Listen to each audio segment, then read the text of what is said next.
Meus queridos irmãos, a paz do Senhor Jesus. Amém. Os irmãos tomem vosso assento por bondade.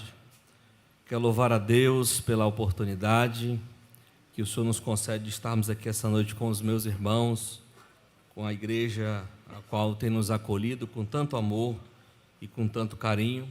Quero louvar a Deus pela vida do nosso pastor presidente, pastor Isvaldo, um grande amigo, um grande pai, um grande homem de Deus. Também o pastor Erma, este homem que tem sido uma bênção no nosso ministério, na nossa família, e os obreiros que estão aqui também na nossa retaguarda, amigos, companheiros e os irmãos que nos receberam com tanta bondade. Deixar claro para os irmãos que ainda sou da Assembleia de Deus do Estado de Alagoas, viu? Até final do mês, em nome de Jesus. Meus amados irmãos, sem demora, sentado mesmo como estamos, eu convido os irmãos a abrir a Bíblia, primeira carta aos Coríntios, no capítulo de número 11 e o versículo de número 17. Glória a Deus. Confesso aos irmãos que não é fácil estar numa tribuna, não por não pregar, porque subir em uma tribuna e falar é fácil. Difícil é trazer aquilo que deve ser transmitido com seriedade, com temor e com a graça de Deus. Se não tiver isso, são apenas palavras ao vento. Mas quando o mensageiro, que é apenas uma ferramenta na mão de Deus, se ele não tivesse compromisso, a palavra ela não vai surtir efeito. Por mais que a palavra continue sendo soberana, inerrante, inefável, mas se o transmissor não estiver ligado no trono da graça, a palavra de Deus pode ser desviada e roubada pelo devorador. Mas estamos aqui porque estamos querendo ouvir a palavra de Deus. Se é verdade, diga amém por isso. Amém. Quantos acharam, diga amém. Amém. Graças a Deus. Meus irmãos, vamos fazer uma leitura até o versículo de número 22. Diz assim o texto sagrado: Nisto, porém, que vou dizer-vos, não vos louvo, porquanto vos ajuntais não para melhor, senão para pior. Porque, antes de tudo, ouço que, quando vos ajuntais na igreja, há entre vós dissensões, e em parte o creio. E até importa que haja entre vós heresias, para que os que são sinceros se manifestem entre vós. De sorte que, quando vos ajuntais num lugar, não é para comer a ceia do Senhor, porque comendo, cada um toma antecipadamente a sua própria ceia. E assim um tem fome e outro embriaga-se. Não tendes porventura casas para comer ou beber? Ou desprezais a igreja de Deus e envergonhais os que nada têm? Que vos direi? Louvar-vos-ei? Nisso não vos louvo. Amém? Meus amados irmãos, o texto, a carta do apóstolo Paulo à igreja de Corinto, começa com uma advertência a partir do versículo 17 que nós lemos, e a partir do versículo 23 nos traz uma orientação, quando o próprio apóstolo Paulo traz um destaque a esse texto, em que ele mesmo recebeu do Senhor a instrução que o Senhor tinha dado aos seus discípulos. Quando nós falamos de ceia, de santa ceia, de se ajuntar, principalmente num culto como hoje, nos traz a lembrança da morte de Cristo, do sacrifício de Cristo Jesus. Esta é uma verdade máxima na vida do cristão que vem para a igreja para celebrar, para ceiar juntamente com os irmãos. Nós não estamos nos reunindo simplesmente para comer um pão ou para beber um pouquinho de suco de uva, representado aqui nessa noite como o sangue de Cristo. Por isso que o texto que lemos inicialmente nos traz uma advertência. Por quê? Porque exige a ceia, é uma palavra em que está se referindo a uma refeição ou uma pequena refeição, muito utilizada, né? Antigamente, hoje não se ouve falar tanto da ceia. Mas o que eu quero trazer aqui é que a ceia para nós, quando nós falamos a ceia ou a santa ceia, ela é santa ceia porque ela é santa, porque nos remete a algo muito nobre, algo muito importante na vida do cristão.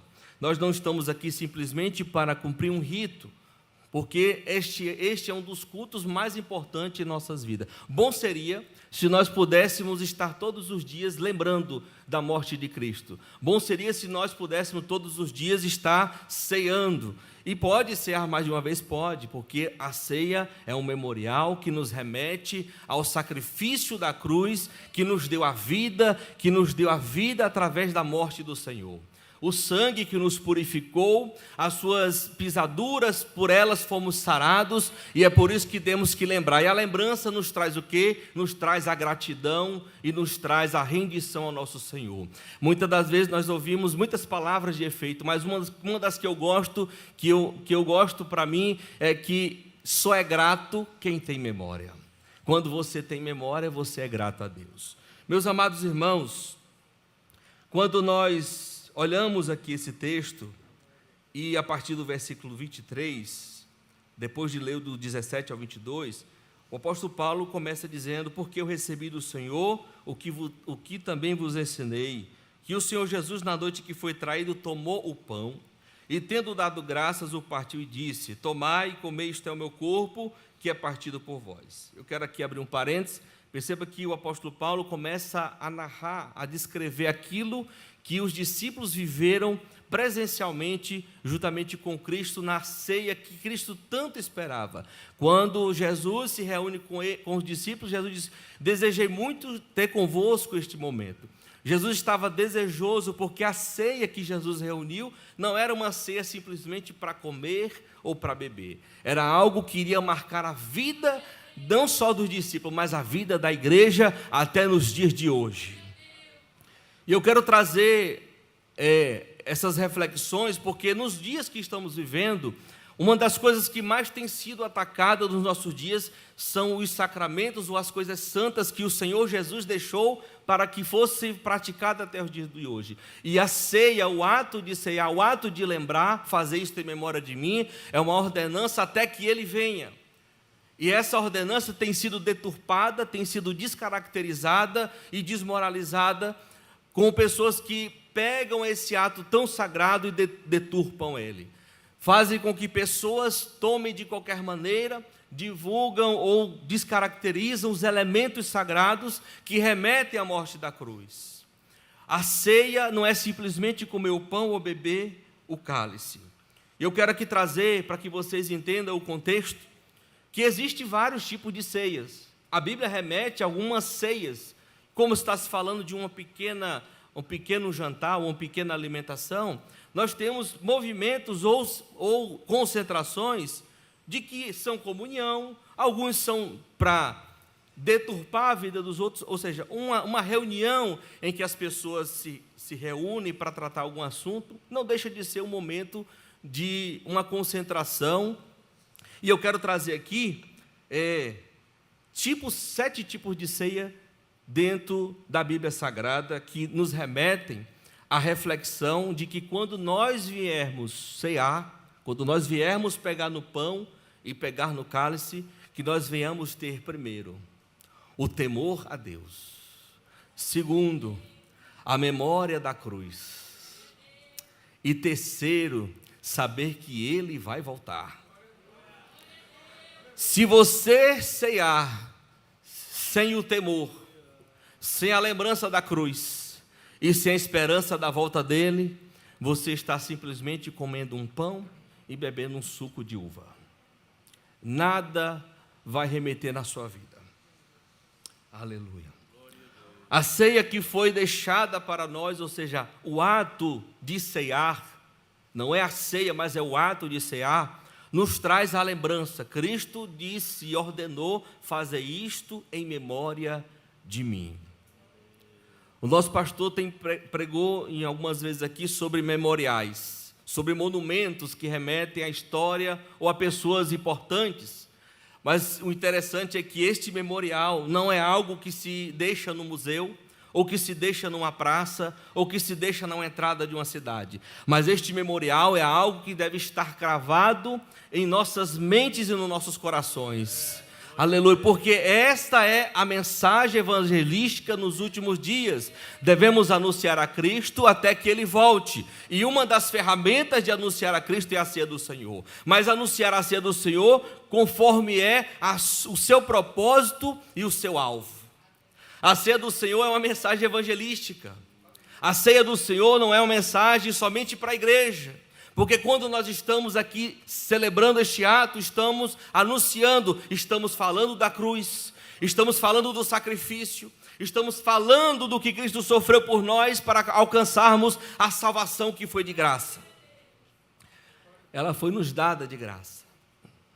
Aleluia. A primeira ceia é a ceia do pecador. Mas vamos para a Bíblia. Evangelho de Marcos, capítulo 6, versículo 21. Glória a Jesus. A Bíblia fala da ceia do pecador. Perceba que eu falei no início que às vezes a reunião ou a comemoração pode ser se considerado uma pequena ceia, uma pequena reunião. Quando o apóstolo Paulo adverte a igreja de Corinto, as pessoas tinham um conceito de se reunir, ir para comer, para beber, para se esbanjar. O texto já começa dando uma advertência que coma na sua casa e beba na sua casa. E aqui, volte lá para o texto por gentileza, Marcos 6 e 21. Nós temos aqui um exemplo de um homem. E chegado uma ocasião favorável em que Herodes, no seu aniversário, olha aí, o que Herodes estava fazendo? Ele estava dando o quê? Uma ceia. Continue o texto. Estava dando uma ceia a quem? Aos grandes e tribunos e príncipes da Galileia. E aí eu pergunto para a igreja, você acha que nesta reunião de aniversário do Herodes, o grande, que estava ali reunido com os grandes, com as autoridades, eu posso dizer que esta era a ceia não só dos pecadores, mas a ceia dos escarnecedores. Porque era uma ceia que não estava falando de Cristo, era uma ceia que não estava falando da mensagem da cruz. Talvez era uma ceia em que estava se falando de estratégia de guerra, onde é que nós vamos atacar, quem nós vamos perseguir, quantos cristãos matamos, quanto nós vamos arrancar a cabeça. Talvez fosse uma reunião dessa que não elevava a glória de Deus. A ceia. Aparentemente, uma reunião bonita de comunhão, mas o seu propósito não remetia à cruz. E aí eu quero voltar de novo para a ceia do Senhor. Você não veio essa noite só para comer o pão, e nem só para beber o suco da uva. Aleluia. Você não veio só para comer. Você saiu de casa sabendo que quando você pegar no pão, aleluia, e tocar no suco da uva, você vai lembrar da cruz, você vai lembrar da ressurreição, e você vai lembrar da promessa da sua vinda.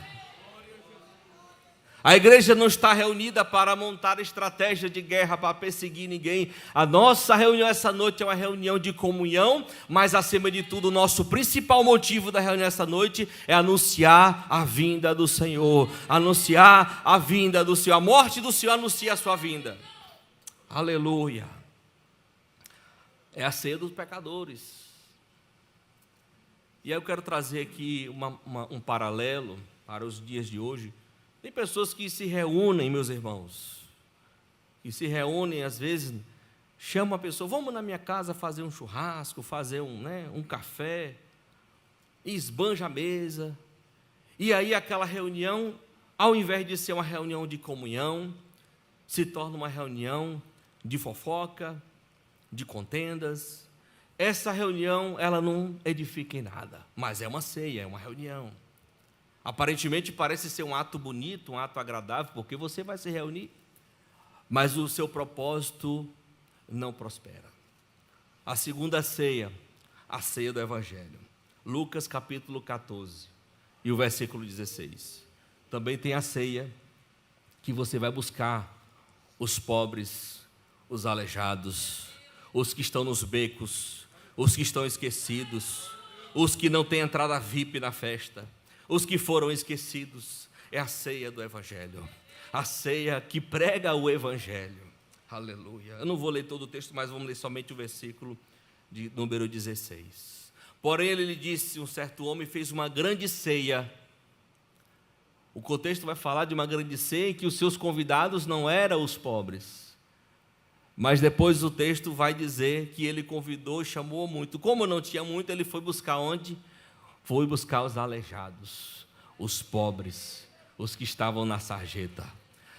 Tem ceia que anuncia o Evangelho. Perceba que esta ceia que vamos servir é a ceia que anuncia a vinda do Senhor. Fazei isto em memória de mim até que Ele venha. Mas tem a ceia do Evangelho. A ceia que você leva o pão do céu e leva também o pão que alimenta o corpo físico. Aleluia. Eu louvo a Deus por aqueles que têm a iniciativa e a coragem de fazer ações. Faz um sopão, faz um alimento e sai distribuindo para os que estão na rua. Você está convidando para sentar na mesa. Os que estão na chuva, você está chamando para ficar debaixo do alpendre para não se molhar. E quando você chama, você não está dando só o pão, você está dando também o pão do céu. Porém, ele disse, um certo homem fez uma grande ceia e convidou a muitos. Aleluia. Esta é a ceia do Evangelho. A terceira ceia é a ceia do amor. Olha que nós falamos da ceia do pecador, a ceia do escarnecedor, a ceia que prega o Evangelho, que anuncia o Evangelho, e nós vamos falar também da ceia do amor. Da mesma forma como eu dei o exemplo de que às vezes alguém chama alguém para reunir em sua casa, faz um churrasco para fazer, talvez fofoca, mas também tem aqueles que chamam e às vezes o churrasco fica de lado e aquela reunião vira uma glória de Deus, vira uma vigília, vira um culto doméstico. Aleluia, esta é a ceia do amor. Aleluia. Lucas capítulo 14, e o versículo 12 ao versículo 14. Olha que coisa boa a ceia do amor. E dizia também ao que tinha convidado: quando deres um jantar ou uma ceia, não chame os teus amigos, nem os teus irmãos, nem os teus parentes, nem os vizinhos ricos, para que não suceda que também eles tornem a convidar, e te seja isso recompensado. Mas quando der um banquete, convide quem? Os pobres, os aleijados, os mancos e os cegos. Feliz será você, porque estes não têm com o que retribuir. A sua recompensa virá na ressurreição dos justos. É por isso que nós não podemos e jamais aceitar que a Santa Ceia, ou que a ceia do Senhor, ela seja deturpada. A ceia do Senhor não é para qualquer um, mas é para todos que querem a cruz. A ceia não é para qualquer um, mas é para todos que querem crer no batismo. A ceia não é para qualquer um, mas é para todos que recebem a mensagem da cruz de bom grado. É por isso que não dá para ceiar. Tem gente que dá ceia para pessoas embriagadas, pessoas drogadas, pessoas na prostituição, dão ceia para criança, que brinca com pão, que brinca com o elemento sagrado, estão deturpando aquilo que é santo, que é sagrado. Por isso que eu volto a dizer, nós não estamos aqui só para comer o pão e nem para beber o suco de uva. Nós estamos aqui para anunciar, aleluia, até que Ele venha. Aleluia. Aleluia. A outra ceia, a quarta ceia, a ceia da comunhão. Aleluia. Estamos falando da ceia da comunhão. João capítulo 12 e o versículo 2. Um texto também muito conhecido, um lugar em que Jesus tinha uma rota, ou um lugar que Jesus sempre gostava de ir. E nesse dia foi feita uma ceia. E ali diz o texto: fizeram-lhe, pois, uma ceia, e Marta servia, e Lázaro era um dos que estava à mesa com ele. Ou seja, foi feito o quê? Uma mesa, onde foi servida uma ceia da comunhão. Agora perceba, Jesus, o pão da vida, o suco da vida, o sangue estava presente, mas aquela ceia não era a ceia da memória até que ele viesse. Era a ceia da comunhão. Por isso que nem sempre, quando você vê um pão ou um suco de uva por aí, alguém dizendo que este é o corpo de Cristo, esse é o sangue do Senhor, muitas das vezes é fraudulento, é fraudado. Porque o sangue não está aqui neste copo e nem o corpo está aqui. Isso não vai se transformar. E tem que estar no revestimento da nossa memória, da nossa compreensão, para que nós estejamos o quê? Não é que você não é digno de tomar, mas que você não tome indignamente, que você tome de forma leviana, que você tome de forma sem compreender qual é o propósito da ceia. Por isso que se é para comer pela fome, coma em casa. Se é para beber pela sede, beba em casa. Mas o corpo e o sangue não é simplesmente para encher a nossa barriga, mas é para fortalecer a nossa esperança na sua vinda. A ceia do Senhor não é para deixar você mais crente, a ceia do Senhor não é para deixar você mais santo, a ceia do Senhor não é para deixar você um super crente, a ceia do Senhor é para te constranger e para fazer você não esquecer que Ele está voltando. A mensagem que tem que estar na nossa boca e no nosso grito é a mensagem da volta do Senhor. Uma das mensagens que mais está sendo atacada nos dias de hoje é a mensagem acerca do arrebatamento, acerca do Apocalipse. Existe um engodo que está aí solto na internet acerca da compreensão das pessoas que pregam sobre a ideia do pré-tribulacionismo, do pós-tribulacionismo ou do medo-tribulacionismo. Tem crentes da Assembleia de Deus que estão se engodando com isso. A nossa fé tem que ser genuína e forte. Nós somos assembleianos e somos pré-tribulacionistas. A igreja não vai passar pelo arrebatamento. Não vai. As outras linhas não se sustentam. Não vai passar pela grande tribulação. Me perdoe, meu querido. Nós vamos subir. Nós vamos sim passar pelo arrebatamento. Glória a Jesus. Ainda bem que os irmãos estão ligados aqui, viu? Glória a Jesus. De repente, um pregador troca Noé por Moisés, né? Glória a Jesus. Ainda bem que os irmãos estão esperando o arrebatamento. São tudo pré-tribulacionistas. Glória a Jesus.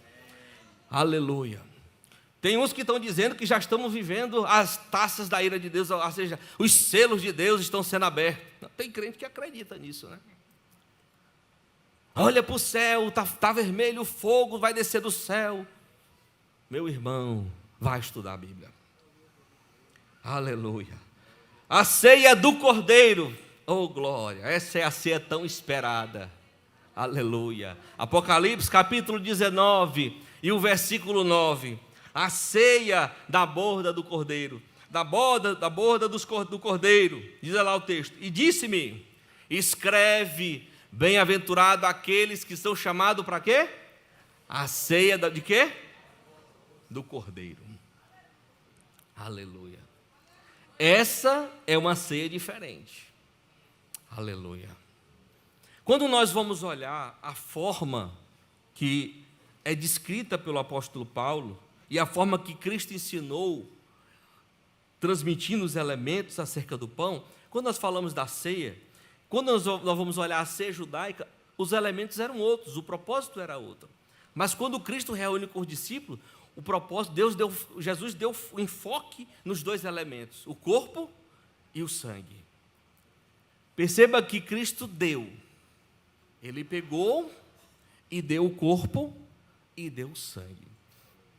Quando a tradição judaica, quando o jovem vai casar com a noiva, ele vai até a casa da noiva com um cálice de vinho e ele deixa esse cálice lá, ele bebe com a sua noiva um único cálice. E aí eu estava meditando, não vou fazer aqui um comparativo literal, mas é apenas um comparativo para que a gente possa compreender o que nós estamos aguardando. O noivo deixou uma promessa de que ele vai voltar para a noiva. Quando Jesus deu o cálice e deu o corpo, não só o cálice, mas deu o corpo, porque não era simplesmente, ele deixou uma promessa de voltar. Mas ele fez o quê? Uma aliança, o sangue da nova aliança. A aliança que agora nos torna noiva. Noiva. Não, acho que você não entendeu. Você agora é noiva. e o noivo vai voltar. E quando houver o casamento, será diferente. O cálice não vai mais ser o cálice do sacrifício. O corpo que já foi rasgado, já paga o preço, não será mais nessa boda do Cordeiro. A Bíblia fala da ceia, da boda do Cordeiro, que está reservada para quem, meus irmãos? Para os santos, para a igreja, aleluia, para a noiva, aleluia, para a igreja que vai subir no arrebatamento. Aleluia. Nós estamos aqui na ceia, lembrando da morte, lembrando da vinda dele, mas ainda vai ter uma ceia de comemoração lá na glória com o Senhor. Apocalipse capítulo 19, versículo 17. A grande ceia de Deus, a ceia de Deus. Deus também fez uma ceia. Diz o texto sagrado: e vi um anjo que estava no sol e clamou com grande voz, dizendo: todas as aves que voam pelo meio do céu, vinde e ajuntai-vos ao quê, meus irmãos? De quem? Do grande Deus. Aleluia. Essa deveria ser uma ceia muito linda, né? A ceia do grande Deus. Aleluia. Eu vou avançar no tempo aqui. A outra ceia, que é a ceia do Senhor, que nós lemos lá na carta do apóstolo Paulo. 1 Coríntios capítulo 11 e o versículo 20. Quando nós lemos: de sorte que quando vos ajuntais num lugar, não é para comer a ceia do Senhor. Por quê? Porque não havia essa compreensão acerca do corpo e do sangue do Senhor. E eu quero trazer para os irmãos, de forma muito clara, de que nós devemos ter em nossa mente e defender de forma insistente, de forma constante, de forma permanente, que esta mensagem, mesmo que seja feita através de um ato, de uma memória, deve ser mantida na nossa vida, nos nossos corações. Não permita que seja deturpada, não permita que seja adulterada, não permita que os nossos jovens se engodem com isso que está acontecendo lá fora. É tão terrível, meus irmãos, pessoas que ceiam de qualquer maneira. Está aí na sua casa, aí, pega aí o que você tiver. Não tem um suco de uva, não, pega aí a cachaça que você tem e consagra aí, bebe, que é o suco, né? Isso é uma afronta para Deus. Isso é um crime terrível. Aí eu vejo como o nosso Deus é misericordioso e amoroso e bondoso, que não fulmina um abençoado desse, que faz um negócio desse, uma atrocidade dessa. A ceia do Senhor, ela vai trazer o quê? A memória. Aí, porque comendo cada um, toma antecipadamente a sua própria ceia. E assim, um tem fome e o outro embriaga-se. Não tendes porventura casas para comer e para beber? Ou desprezais a igreja de Deus e envergonhais o que nada tem? Que vos direi? Louvar-vos-ei? Nisso não vos louvo. Porque eu recebi do Senhor o que também vos ensinei, que o Senhor Jesus, na noite em que foi traído, tomou o pão e, tendo dado graças, o partiu e disse: tomai, comei, isto é o meu corpo que é partido por vós. Fazei isto em memória de mim. Semelhantemente, também depois de cear, tomou o cálice, dizendo: este cálice é o novo testamento no meu sangue. Fazei isto todas as vezes que beberdes em memória de mim. Agora vem a parte mais abençoada do texto. Porque todas as vezes que comerdes este pão e beberdes este cálice, não é para encher a barriga, não é para matar a fome, mas é o quê? Para o quê, meus irmãos? Até? Aleluia. Agora, por que não é qualquer um que pode pegar, ou pode beber, ou pode comer? Portanto, qualquer que comer este pão, ou beber o cálice do Senhor indignamente, será culpado do corpo e do sangue do Senhor.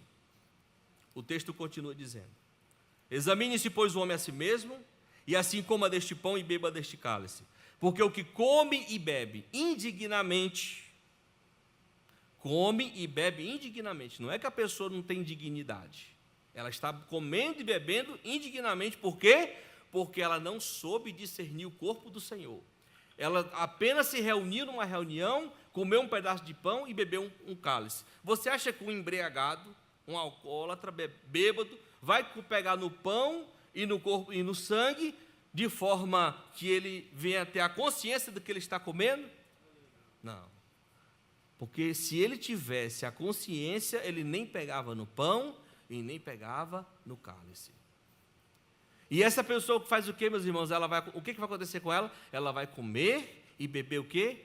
Indignamente. E a pessoa é indigna? Não, ela está comendo e bebendo indignamente porque ela não soube discernir o corpo e o sangue do Senhor. Porque o que come e bebe dignamente, come e bebe para a sua própria condenação, não discernindo o corpo do Senhor. Por causa disso, há entre vós muitos fracos e doentes, e muitos que dormem. Porque se nós julgássemos a nós mesmos, não seríamos julgados, mas quando somos julgados, somos repreendidos pelo Senhor, para não sermos condenados com o mundo. Portanto, meus irmãos, quando vos ajuntais para comer, esperais uns pelos outros. Mas se alguém tiver fome, coma em casa, para que não vos ajunteis para a condenação. Você pode fazer a sua ceia em casa, chama os irmãos, faça a ceia da comunhão, faça a ceia do amor, faça a ceia do evangelho, mas não faça a ceia dos pecadores, dos escarnecedores. Não faça. Quantas demais coisas ordená-lo-eis quando for ter convosco. Amém? Eu acredito que esta noite você vai tomar essa ceia de forma diferente. Porque você vai tomar de forma digna, compreensível e principalmente com temor a Deus. Aleluia. Nós esperamos ansiosamente a volta do Senhor, a vinda do Senhor. Aleluia. Glória a Jesus. Aleluia. Claro que quando Jesus voltar, nós não vamos direto para a boda do Cordeiro, mas nós estaremos já na glória com o Senhor. Mas esse dia vai chegar. E enquanto não chegar, eu devo estar aqui, comendo e bebendo, até que Ele venha, e anunciando a vinda do Senhor, até que Ele venha. Aleluia. Deus abençoe os irmãos, eu agradeço a oportunidade. Em nome do Senhor Jesus, Deus abençoe pastor Herman pela oportunidade, muito obrigado. Os irmãos, orem por nós, nosso coração é de Alagoas, em nome de Jesus.